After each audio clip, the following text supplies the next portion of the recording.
You know, one thing that makes Gearheads unique is that we're always looking to drag more junk home, whether it's a project vehicle or just a bunch of parts that we can't live without.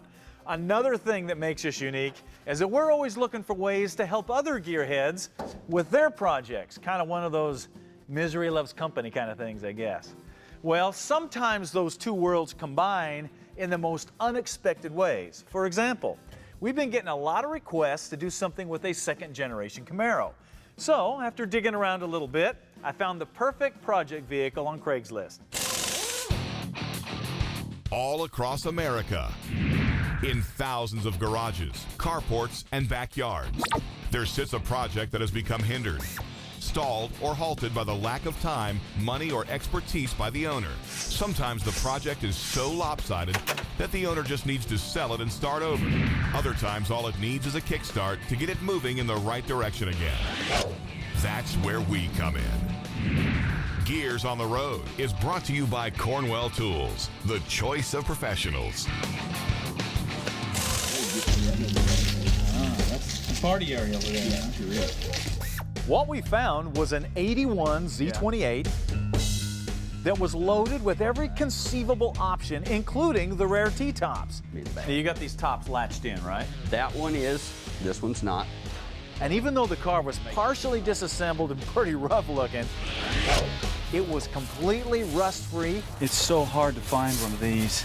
Look at that, there's no rust anywhere, no damage.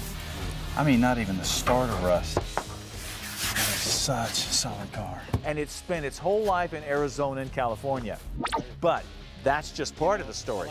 The rest of the story came when we talked to the owner. Pretty much with Don Tokunaga, my best friend. We both joined the Navy about the same time. I met Don when we were stationed in San Diego. He had this Camaro. He bought it brand new from Albuquerque, drove it out of boot camp. Me and him used to ride all over San Diego in this car. Yeah. I mean, every place. If you saw one, you saw the other, and you always saw the car. And I always told him I wanted it. I want this car, I want this car. And he called me and said, hey, I don't have room for it, come get it. So I was in Lemoore, California, at Naval Air Station Lemoore, rented a trailer and a truck, because I didn't have a pickup at the time. Drove down to LA, loaded up on the trailer. Well, halfway up the Grapevine, the truck started overheating. The car ran. So I offloaded it and drove it the rest of the way to Lemoore, which was like 150 miles. So in the whole way, the T-tops were off. Oh, yeah. I mean, Southern California, yeah, I was back with me and Donnie cruising around San Diego. Oh, did you air up the tires? Yes, The I did. thought of a couple of military guys ripping around in a Z28 in the early 80s, wow, were great stories to hear as I dug through the old parts. Like I said, I think we had 5 guys. Yeah. 6 guys piled in this thing at one time. And it wasn't just Michael that was telling the stories. I don't know, man. What else happened in this car? No, the car itself was a wealth of information as I looked over the parts and the modifications that had been done to the car over the years. The shaved door handles, the velour interior, the directional wheels, the hijacker shocks. They all told a pretty detailed story of how this car had lived. Looks good. Now, it was pretty obvious that Mike loved his old Camaro, but it was time to let it go. But his reason for selling it was not what I thought. What happened? What stopped the project? 2 slip discs in my lower back, Yeah. 2 slip discs in my mid back. 21 years in the Navy is Yeah. what'll do that. Tell to me about you. those knees too, man. Oh, I have an artificial knee in my left knee.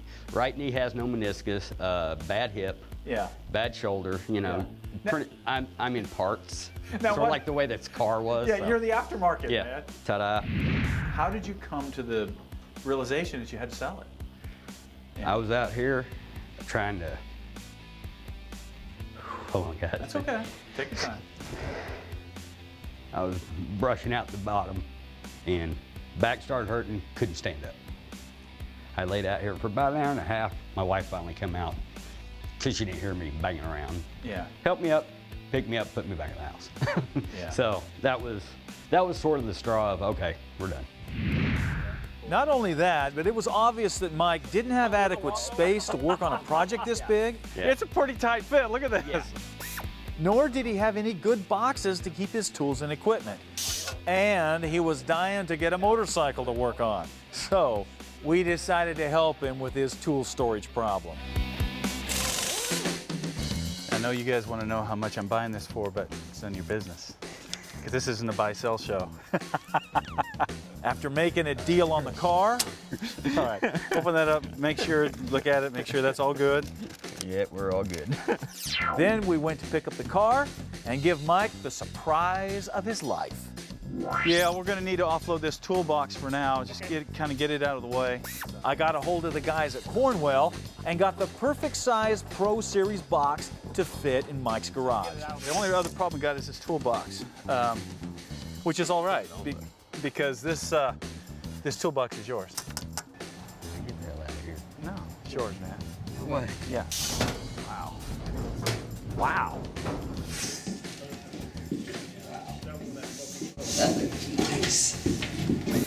I'm waiting for the catch. Okay. Yeah, sure it is. You know. Yeah. Bye. No. Amazing. Thank you. Thank you so much.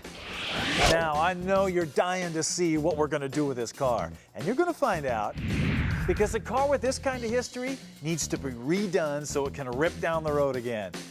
And that is exactly what we're going to do with it.